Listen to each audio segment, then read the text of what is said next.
Mga kapuso, bago sa saksi, biglang pinagsasaksak ang 12 anyos na estudyante habang naghihintay sa waiting shed sa Tarlac City. Inigawan pa ng suspect ang cellphone ng babaeng biktima. Saksi, si CJ Turida ng GMA Regional TV. Nagsa-cellphone ang babaeng estudyante habang nakaupo sa waiting shed sa Barangay San Vicente, Tarlac City. Isang lalaki ang bigla na lang tumabi sa kanya at agad siyang pinagsasaksak. Pinilit ding inagaw ng lalaki ang cellphone ng biktima.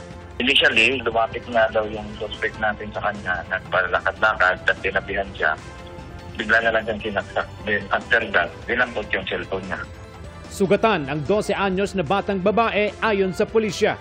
Agad namang natuntun ang suspect sa tulong ng isang concerned citizen.